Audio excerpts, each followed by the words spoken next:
Trump ayaa ka digay in uu sii xoogaysto khilaafka Israa'iil iyo Iiraan xilli uu goor hore ka baxayo K7.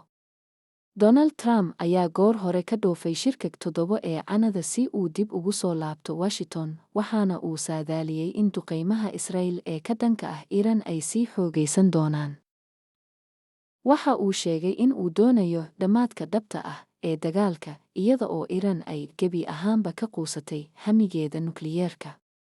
Madaxweynaha Faransiiska Emmanuel Macron ayaa bayaan uu soo saaray ku sheegay in Trump uu u sheegay madaxda K7 in ay socdaan wadahadallo lagu xaqiijinayo xabad joojin u dhexaysa dhinacyada isku haya gobolka.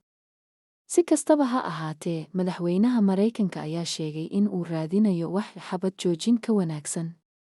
Trump waxa uu sheegay in uusan Iiraan la xiriirin wadahadal nabadeed sina qaab uun qoraal uu soo dhigay bartiisa bulshada ee Truth. Madaxweynaha Maraykanka ayaa kula taliyay dadka degan Tehran in ay si degdeg ah uga guuraan. Wuxuu u sheegay Abs mar uu ka hadlayay Airforce One in Israel aysan ka gaabin weerarka ay ku hayso Iiraan. Waxaad ogaan doontaa 2 maalmood ee soo socda. Waad ogaan doontaa.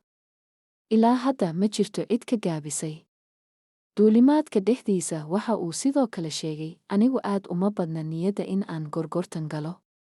Si kastaba ha ahaatee, Trump wuxuu sheegay inuu laga yaabo inuu u diro ergeygiisa Steve Witkoff ama madaxweyne ku-xigeenka Vance si uu ula kulmo hogaamiyayaasha Iiraan, laakiin waxay ku xiran tahay waxa dhaca marka aan soo laabto.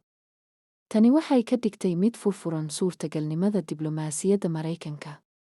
Washington waxay qaadatay hab difaac ilaa hadda colaadda sida ay sheegeen saraakiisha Maraykanka. Laakiin tani waxaa ka mid ah inay Israa'iil ka caawiso inay soo rido gantaalada Iiraan ee imaanaya iyo diyaaradaha aan duuliyaha lahayn ee isticmaalaya maraakiibta ciidamada badda Maraykanka ee ku sugan badda Mediteraneanka.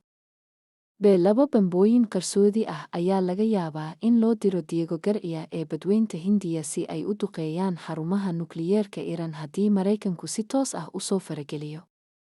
Xarunta kobcinta uraniumka ee Fordow, oo ku hoos aasan daraasiin mitir oo shub ah oo la xoojiyey oo ku taal meel u dhow magaalada Qom, ayaa laga yaabaa inay noqoto bartilmaameed noocaas ah.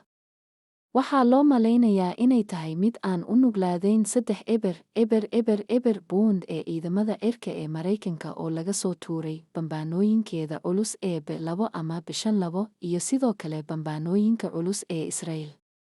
Waddamada K7 oo uu ku jiro Maraykanka ayaa dalbaday in la xalliyo khilaafka iyo dejinta xiisadda ballaaran ee Bariga Dhexe wax yar ka hor inta uusan dhoofin madaxweynaha Maraykanka. Madaxweynaha ayaa markii hore diiday in uu saxiixo bayaanka K7 waxaana uu soo saaray hadallo xamaasad leh oo ku saabsan dagaalka. Si kastaba ha ahaatee, Abs ayaa weydiisay in ku lug lahaanshaha Maraykanka uu burburin doono barnaamijka nukliyeerka Iiraan. Wuxuu sheegay inuu rajaynayo in la tirtiro wakhti dheer ka hor.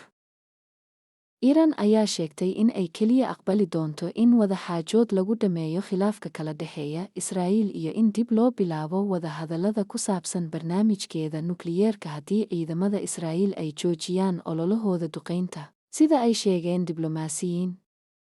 Tan iyo markii Israa'iil ay bilowday weerarkeeda Jimcihii, waxa ay sii waday in ay mowjado gantaal ah ku rido Iiraan.